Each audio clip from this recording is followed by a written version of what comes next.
Assalamualaikum warahmatullahi wabarakatuh. Perkenalkan, nama saya Rina Resti. Saya dari Universitas Lambung Mangkurat, Fakultas Keguruan dan Ilmu Pendidikan, Program Studi Pendidikan Guru Pendidikan Anak Usia Dini.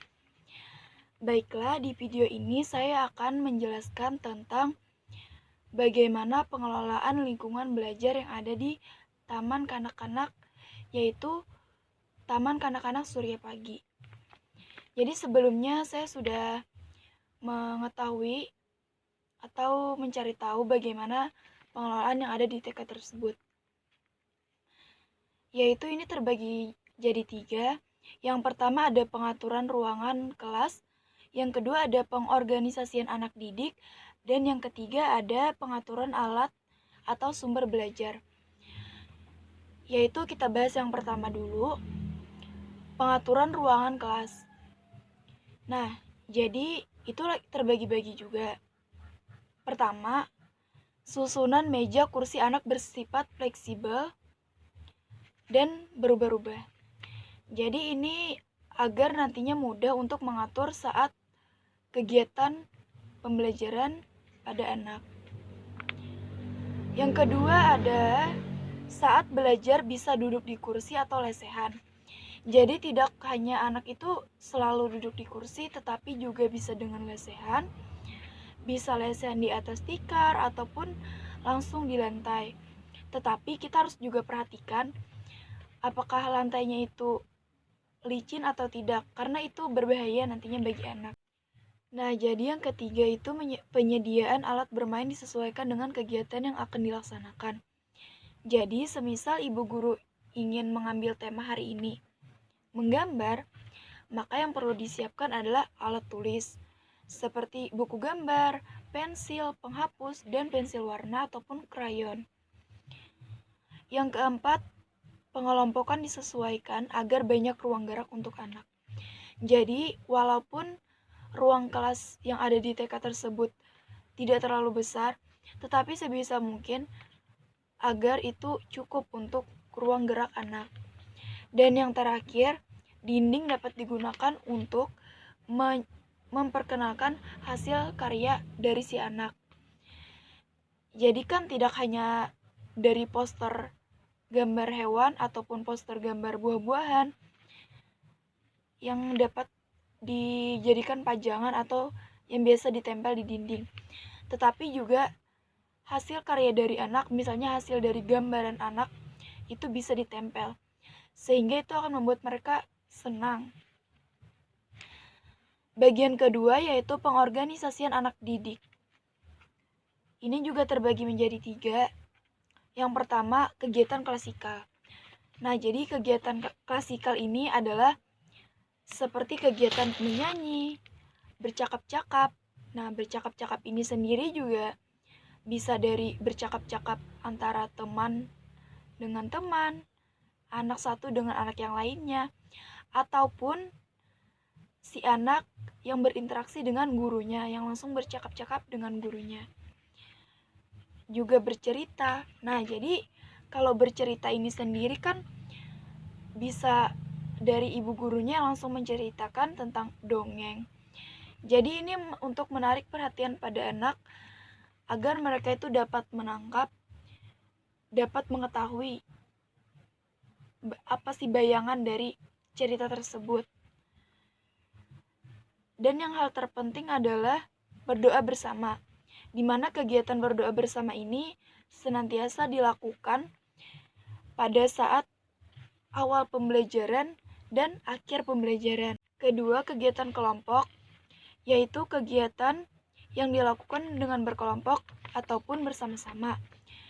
Contohnya, dalam kelompok itu, semisal anak itu disuruh untuk memerankan perannya masing-masing, tetapi dalam perkelompokan.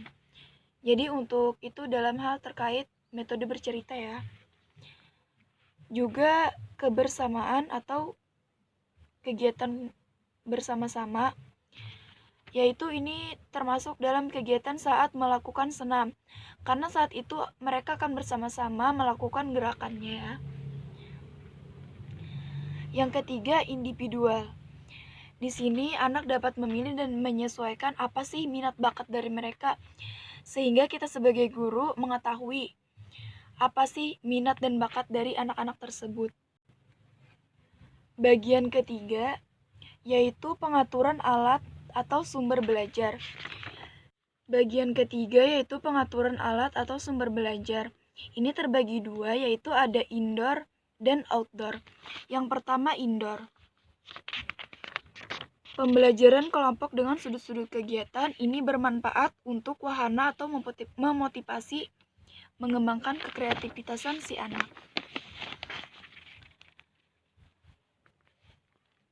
Kedua, sudut alam sekitar dan pengetahuan. Ini contohnya seperti timbangan ataupun pengukur tinggi badan, di mana itu merupakan pengetahuan ya, terkait agar anak tahu bahwa alat ini fungsinya untuk apa, kegunaannya untuk apa, dan juga terkait sudut alamnya, contohnya itu seperti poster yang biasanya ada di dinding, poster gambar hewan, ataupun gambar buah-buahan, ataupun sayur-sayuran.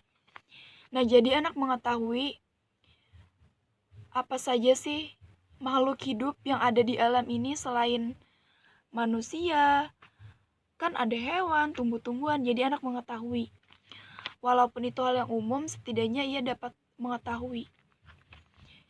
Yang ketiga itu sudut pembangunan, yaitu seminimal mungkin untuk memberitahu pada si anak apa saja sih alat-alat konstruksi yang ada di sekitar kita ini. Contohnya itu seperti balok-balok bangunan.